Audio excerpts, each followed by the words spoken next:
오늘은 홍대 인근에서 합정동이죠. 그래서 인앤아웃 교회, 또 북한 이름인데요. 인앤아웃 교회를 담임하시는 권용선 목사님과 얘기를 나누겠습니다. 안녕하세요. 안녕하세요. 저는 홍대에서 13년째 카페 혹은 인근 장소를 빌려서 예배하고 있는 권용선 목사입니다. 13년 동안 카페 목회를 하셨네요. 네. 먼저 목사님 개인에 대한 소개를 해주시죠. 저는 총신대학원을 졸업하고 미국에서 솔로에서 공부하고 한국에 돌아와서 지금 교회를 운영하고 있습니다. 예전에는 그 부산에 있는 신평로교회 그리고 또 서울에 있는 제자교회에서 목회를 했었고 그 후에 미국으로 건너가서 잠시 공부를 좀 하고 한국으로 돌아왔습니다. 네, 한국에서 목회하시고 또 미국 플러신학교에서 공부하고 들어오셨는데 목회학 박사를 받으신 거죠? 네, 그렇습니다. 주로 어떤 공부를 하셨나요? 전공이?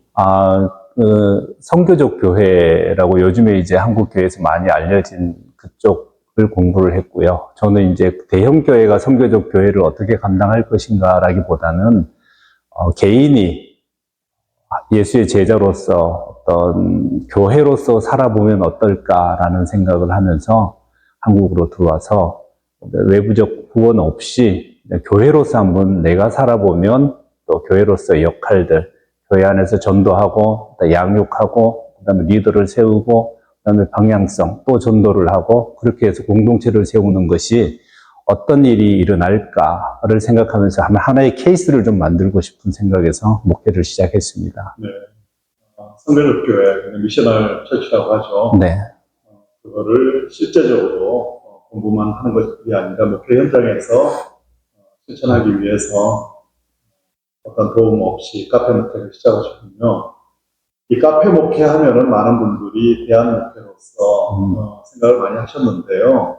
13년 동안 카페 목회를 지속적으로 하실 수 있었던 것도 결코 쉽지 않았을 것 같습니다. 목사님 카페 목회에 대해서 얘기를 해주시죠. 제가 생각하는 그 작은 교회 운동의 일환이었었는데요. 카페를 실제적으로 운영하면서 목회를 한번 해봐야 되겠다는 생각에서 미국의 플러에 있을 때 인근에 있는 카페를 찾아다니면서 그분들과 대화를 나누고 카페 운영에 대해서 공부를 좀 하고 실제적으로 커피를 어떻게 내리는가에 대한 공부를 했었습니다. 근데 막상 한국에 들어오니까 이런 모든 공부했던 것들과 한국 사정은 너무 안 맞는 겁니다. 첫째, 홍대 인근은 그때 당시에 임대료가 너무 비쌌고 두 번째로 카페가 우후죽순처럼 많이 생기던 시절이었기 때문에 이거는 살아남을 수 없는 레드오션이다 라고 생각을 했었고요. 그래서 방안을 모색한 것이 그럼 차라리 그냥 카페를 빌려서 예배를 하고 또 그 카페가 어떤 임대료를 내는데 조금 도움이 될 수 있는 방향이라면 서로 윈윈할 수 있지 않겠느냐라는 생각에서 임대해서 쓰는 것으로 그래서 주일날 오전 특히 한 1시까지 오후 1시까지만 빌려서 쓰는 것으로 이렇게 시작을 하게 되었습니다. 네, 그러니까 카페를 하시면서 목회를 하시는 게 아니라 카페 장소를 빌려서 한다는 거죠. 마치 어떤 교회가 학교를 빌려서 하듯이 대신 이제 카페를 빌려서 하시는 목회를 하신 거죠. 네, 그렇습니다. 그랬을 때 이게 카페를 일단 고정 공간이 없었을 때, 교회라는 고정 공간이 없었을 때의 장점과 단점이 있을 것 같아요. 어떻습니까? 장점이라고 이야기를 하면 일단 유동성이 편리하다는 겁니다.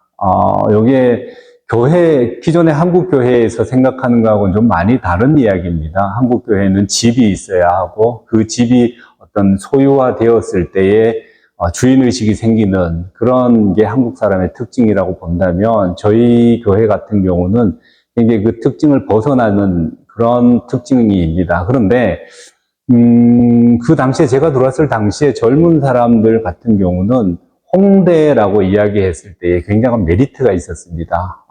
맛있는 음식이 있는 곳이고 많은 젊은들이 있는 곳이고 공연 문화도 굉장히 많은 곳이었고 그리고 또 젊은이들이 좋아하는 카페와 디저트 문화가 굉장히 발달한 곳이었기 때문에 일단 장소, 그러니까 지역적인 면에서 메리트가 있었습니다. 그래서 그것을 느껴보지 못하고 주일날도 교회 안에서 갇혀 있었던 사람들이라면 한 번쯤 일탈하고 싶은 마음에서 나올 수 있는 어떤 그런 특징이 있기도 했었습니다. 그런데 단점이라고 이야기하면 동전의 양면과 같은 거죠. 조금 전에 말씀드렸던 것처럼 한국인의 특징에 잘 안 맞는 겁니다. 우리도 모여서 기도할 수 있는 곳이 필요하고 또 모여서 단독적으로 교제할 곳이 필요하다라고 요구하는 사람들도 많이 있습니다. 그래서 이런 부분에서는 굉장히 좀 단점이 있다고 볼 수가 있는 겁니다.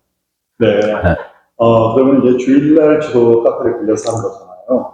그러면은 평일날의 모임은 어떻게 합니까? 저희들이 평일날의 모임은 저희들이 빌려서 쓰던 카페에 오후 시간에 좀 뭐라 그럴까요? 손님이 뜸한 시간대를 이용해서 모임을 그쪽 카페 한쪽 구석에서 주로 많이 했었습니다. 그리고 또 그러다 보면 아마 교제가 좀 길어지면 저녁 늦게까지 이루어질 때에는 카페 사장들한테 부탁을 해서 조금 영업시간을 조금 저희들을 위해서 좀 길게 해 주십사 이런 부탁도 드리기도 했었고요. 네. 이제 그렇게 해서 모이기 시작하고 또 젊은 사람들의 가장 큰 특징 중에 하나가 인터넷으로 공유해서 모이는 것들도 굉장히 좀 유행했기 때문에 굳이 삶을 나누는 거는 실제적으로 좀 모여서 식사를 하거나 차를 마시면서 삶을 나누지만 성경 공부나 혹은 그 외에 뭐 선교적 공부, 교회에 대한 공부들은 인터넷으로 주로 많이 하는 형식을 취했습니다. 네. 처음 교회를 개척하셨을 때, 소위 핵심 멤버라고 그러죠. 카페를 빌려서 교회를 개척하셨을 때 핵심 멤버들이 계셨나요? 핵심 멤버들이 4분이 계셨습니다. 이분들이 이제 교회를 잘 다니시는 분들은 아니셨는데, 제가 미국에서 들어올 시점에 교회를 나가지 않고 있었던 친구들 몇 명이 있었습니다. 그분들이 모였었고, 지금도 함께 계시는 분 중에 한 분은 이제 연세가 좀 있으신 분, 원래 78세 되신 분들 부부가 한 분 계시고요. 그렇게 4명이서 처음 시작을 했습니다. 네, 4명이 시작해서 많이 부흥했습니까?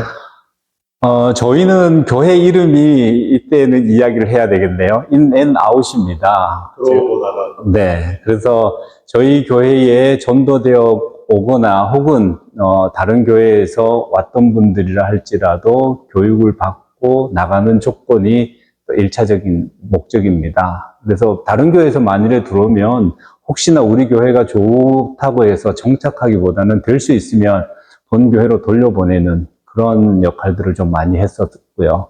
그리고 또 저희 교회에서 교육을 받고 다른 데서 어떤 사역자로 나가고 싶다 할 때 소개하고 또 사역 방향을 정해주고 그렇게 나갈 수 있도록 협조하는 게 저희들의 역할이라고 생각했기 때문에 지금은 전도를 많이 하고 세례도 많이 받고 그렇게 했지만 그렇게 항상 모이는 인원이 많은 적은 별로 없었던 것 같습니다. 보통 평균 몇 명 정도? 지금은 한 25명 정도 모여서 예배를 하고 있는데요. 그때 많았을 때는 한 60명 가량 모일 때도 있었죠.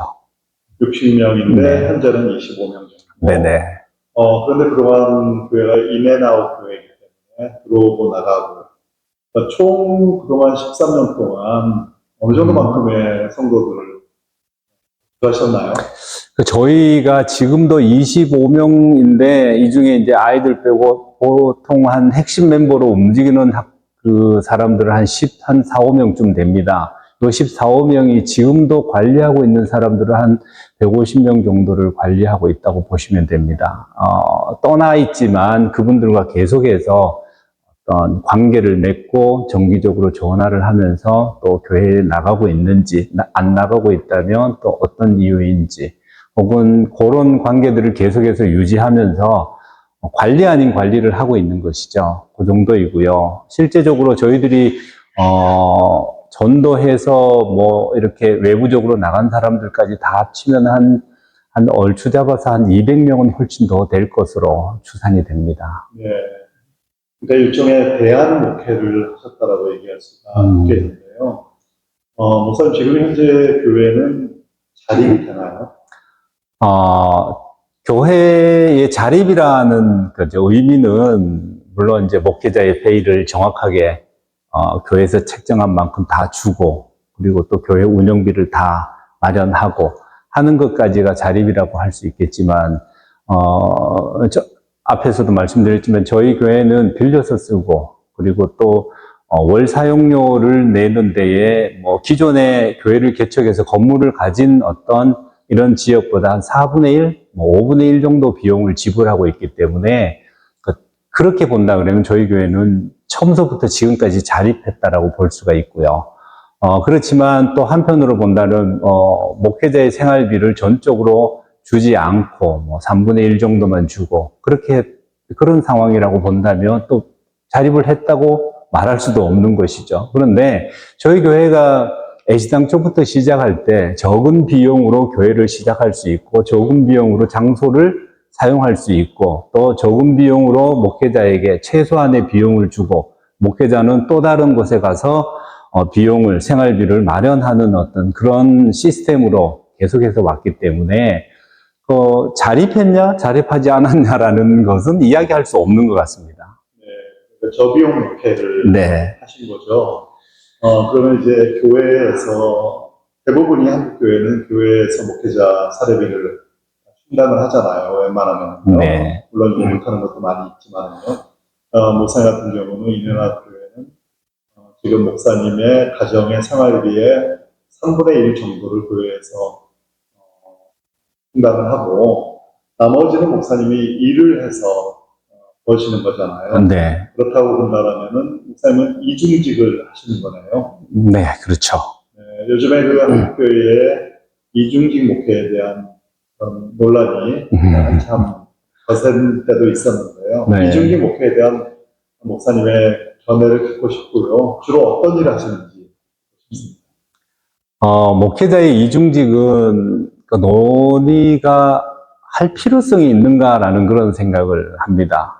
목회자가 교회에서 지금 예전에는 목회자에게 지급하던 구약시대 같은 경우는 목회자에게 지급하던 그런 내용들이 성도들이 드린 재물의 일부를 가지고 제사장들이 살았지 않습니까? 그런데 신약시대에 넘어오면서부터는 사도 바울을 비롯한 대부분의 어떤 사역자들이 직업이 있었느냐 없었느냐를 모릅니다. 그런데 사도 바울은 분명 직업이 있었다는 것은 명확합니다. 다른 사람은 전혀 알 수 없지만 사도 바울은 있었다라고 본다면 있었던 것을 가지고 우리는 계속 계승해도 된다라고 보여집니다. 그렇기 때문에 저희는 뭐 이중직에 대한 이야기를 논의를 해야 될 필요성이 있을까라는 그런 생각을 하게 되고요. 제가 하고 있는 일들은 목회자이고 목회를 하다 보니까 일정 시간들을 빼기가 굉장히 어렵습니다. 그러다 보니까 주로 막노동 일이라든가 어떤 단기 아르바이트라든가 이런 것들을 할 수밖에 없는 그런 입장이고요.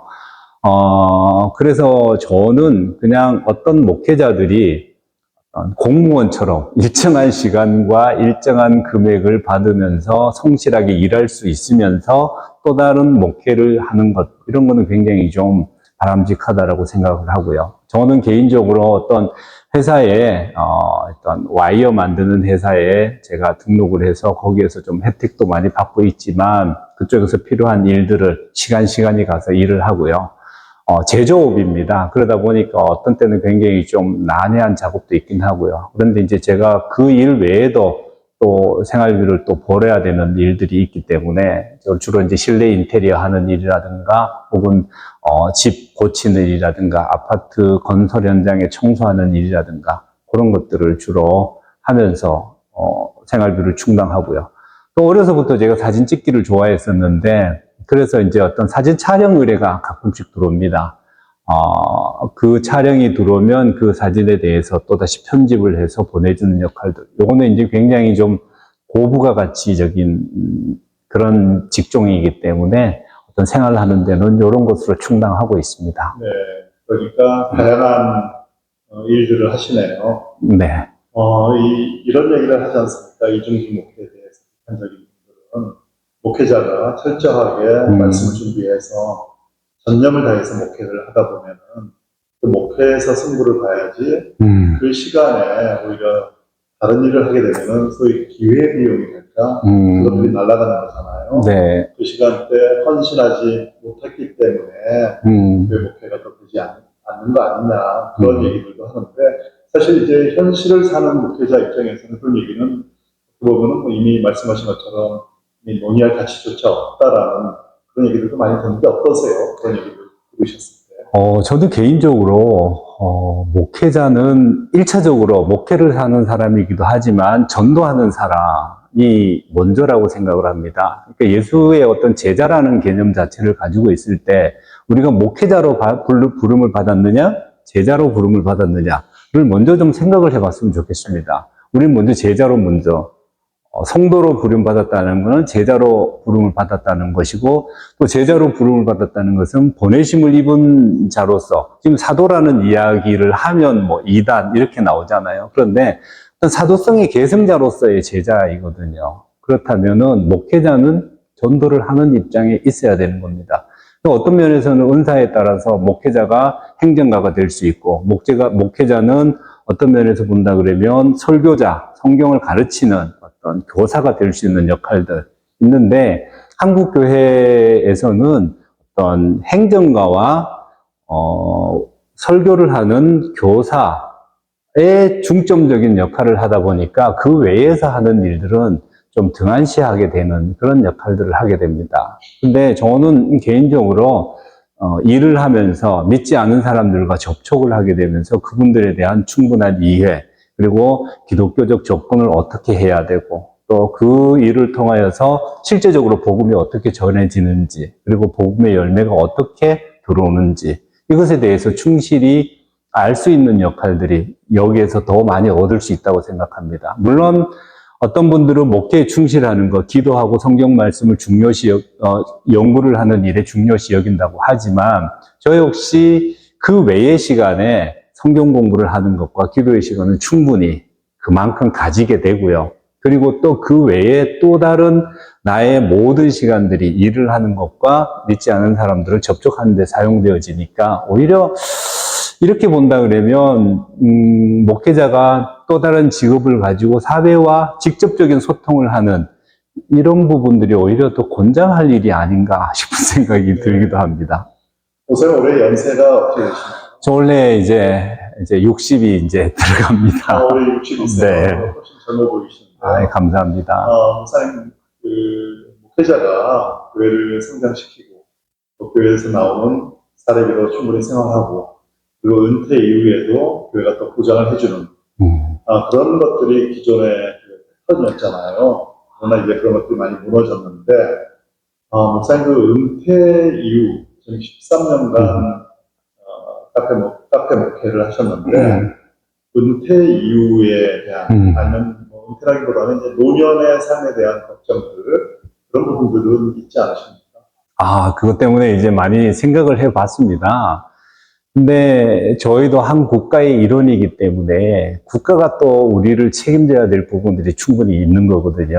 그래서 오랜 시간 동안 먹고 사는 부분들, 나머지 시간들을 먹고 살아야 되는 비용이 어느 정도 들까라는 부분들을 계산을 많이 해봤었습니다. 실제적으로 이제 그 정도의 비용만 가지고 살아보기도 하고 했는데, 큰 욕심이 없는 이상은 저희들이 지금 들고 있는 연금이 있지 않습니까? 그리고 또 국가에서 또 요즘에는 또 연세 드신 분들을 향해서 지급하는 또 금액들이 좀 꽤 상당히 있더라고요. 그 다음에 또 의료 혜택도 굉장히 많고 지금 시절이라고 본다면 저희들에게 있어서 굉장히 많은 혜택이 오는 세대가 된 것 같습니다. 그래서 그 정도만 해도 저는 별 걱정 없이 살아갈 수 있을 거라고 저는 생각합니다. 네, 이렇게 13년 동안 카페에서 목회를 하시면서 저비용의 구조가 익숙해지셨기 때문에 네. 충분히 그런 생각을 하실 수가 있는 것 같습니다.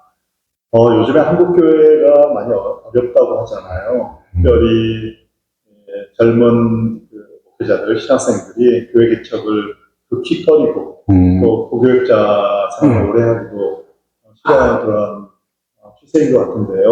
또 다음 세대들은 교회에서 점차 사라지고, 이럴 때 한국 교회는 점점, 어떻게 보면 점점 이제 사그러지는 그런 사불풍세가 또 드는 거예요. 목사님 보시기에, 목사님 말씀 듣다 보면은 얼마든지 다양한 형태로 개척을 할 수 있고, 또 노년에 걱정을 하지 않고 생활할 수도 있고, 그렇다면 우리가 본연의 하나님의 사명의 일들을 어디서든지 좀 더 감당할 수 있다고 생각을 하는데, 목사님, 이런 젊은 목회자들, 젊은 신학생들에게 해줄 수 있는 말씀이 있을 것 같아요.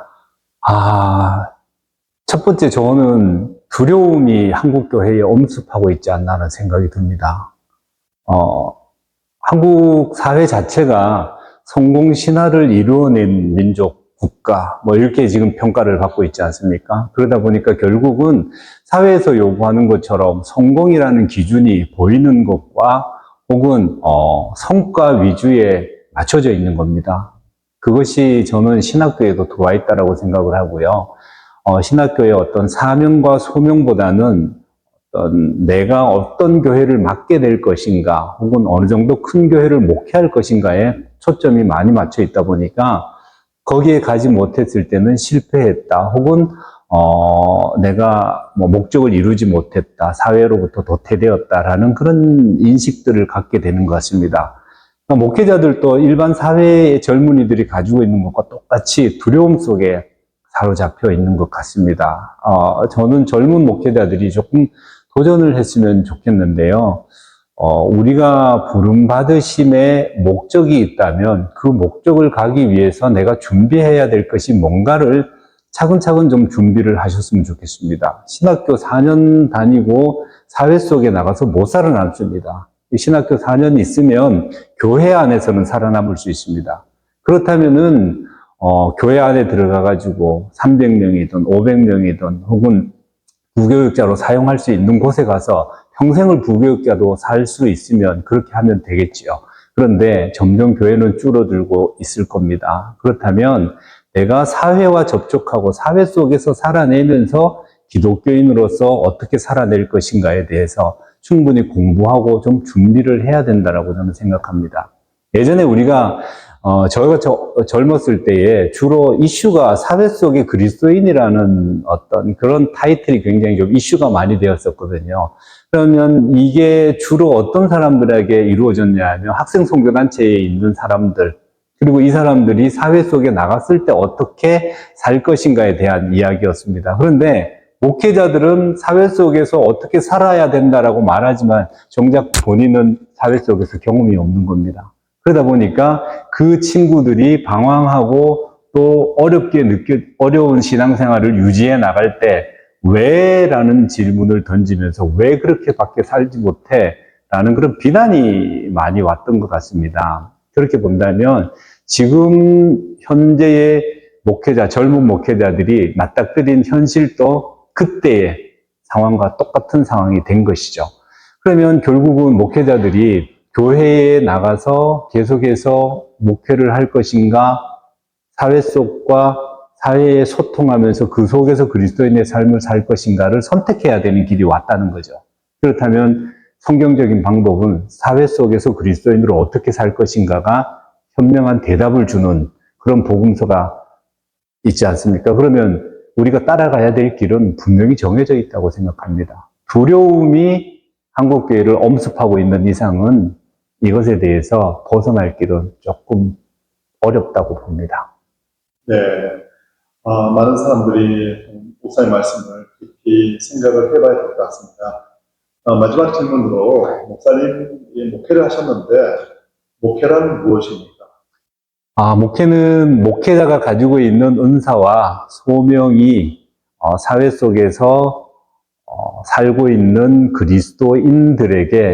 그리스도인들이 어떻게 살아갈 것인가에 대해서 함께 고민하고 함께 답을 찾아가는데 어드바이저 역할을 한다고 저는 생각을 합니다. 그게 목회자의 가장 큰 역할이라고 생각을 하고요. 실제적으로 길을 제시하는 길은 저희들이 굉장히 어렵습니다. 목회자로서 교회 안에만 있었기 때문에 속된 말로 치면 교회 나라 사람인데 교회 나라 사람이 세상 나라에서 살기는 굉장히 어렵거든요. 그러면 세상 나라 속에 그리스도인으로 산다면 이렇게 고민하고 또 길을 제시하는 일은 같이 할 수 있을 것 같습니다. 그러면서 성경 안에서 해답을 찾아가고 예수의 어떤 가르침을 실천하는 어려움이 있더라도 그렇게 실천해 나가면서 하늘나라를 소망할 수 있는데 도움을 줄 수 있는 그런 역할이 목회자 역할이라고 저는 생각합니다. 네, 목사님 이메나우 교회는 지금 홍대 정확한 주소를 한번 얘기해 주시고요. 전철역에서 어떻게 오면은 좋은지 혹시라도 이 방송을 들으시는 분들 중에서 한번 방문하시기 원하시는 분들 주일날에 네. 이메나우 교회 한번 찾아오시면 좋을 것 같아서요. 제가 자세한 주소를 여기를 잘 모릅니다. 그런데 제가 보내줬던 사진, 그게 저희들이 교회를 찾을 때에 제가 카톡으로 보내주는 거니까 그걸 참고하시면 좋을 것 같습니다. 저희가 그러면 설명에 네. 주소를 붙여놓도록 하고요.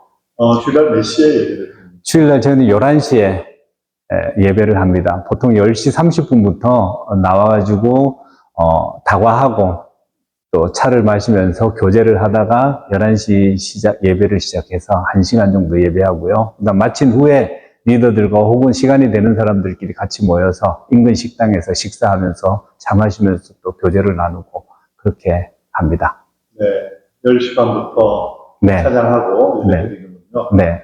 네, 세상에 참 다양한 교회가 있습니다. 수많은 교회들이 있는데 이런 모두가 소명을 가지고 목회하시는 목회자들이 계실 테고요. 그 안에서 믿음 생활하시는 성도님들이 계실 것입니다. 어떤 모습이 이것이 정답이다라는 그런 것도 있을 수는 없는 것이겠죠. 여기 홍대 쪽에 인앤아웃 교회, 인앤아웃 햄버거가 아니라 인앤아웃 교회가 있습니다. 지금 13년간 이런 장소를 빌려서 대학 목회를 하시는 권영선 목사님과 이야기를 나눴습니다.